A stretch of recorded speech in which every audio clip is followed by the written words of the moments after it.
যুদ্ধ, রাজনৈতিক ও অর্থনৈতিক অস্থিরতার মধ্যেও বিশ্বের বিভিন্ন দেশের ধনীরা আরও ধনী হচ্ছেন। গত এক বছরে ধনীদের সম্পদ বেড়েছে প্রায় 2 লাখ কোটি ডলার।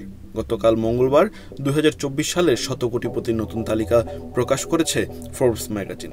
এর মধ্যে শীর্ষ 10 কোটিপতির তালিকায় রয়েছেন বার্নার্ড আর্নল্ড ও পরিবার, Elon Musk, Jeff Bezos, Mark Zuckerberg, Warren Buffett, Bill গেটসের মতো ধনকুবেরেরা। এই ধনকুবেরদের সাথে তালিকায় স্থান পেয়েছেন বাংলাদেশের সামিট গ্রুপের চেয়ারম্যান মোহাম্মদ আজিজ খান।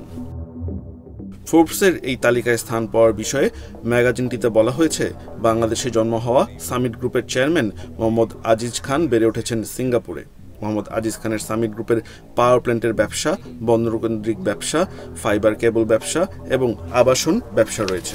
ফোর্বসের 2024 সালের 100 কোটিপতির তালিকায় 2545তম স্থানে রয়েছেন 69 বয়সী মোহাম্মদ আজিজ খান। তার সম্পদের পরিমাণ 110 কোটি মার্কিন ডলার। ফোর্বস ম্যাগাজিন বলছে, 2019 সালে আজিজ খান সামিট পাওয়ারের 22% শেয়ার জাপানের একটি কোম্পানির কাছে 33 কোটি মার্কিন ডলারে বিক্রি করেন। এর মাধ্যমে তার কোম্পানির মূলধন দাঁড়ায় 150 কোটি মার্কিন ডলারে। বর্তমানে তার মেয়ে আয়েশা সামিট পাওয়ার ইন্টারন্যাশনালের পরিচালনায় রয়েছেন। বর্তমানে সিঙ্গাপুরে বসবাস করা মোহাম্মদ আজিজ খান ঢাকা বিশ্ববিদ্যালয়ের বিজনেস অ্যাডমিনিস্ট্রেশন থেকে স্নাতকোত্তর সম্পন্ন করেছেন। তার 3 সন্তান রয়েছে।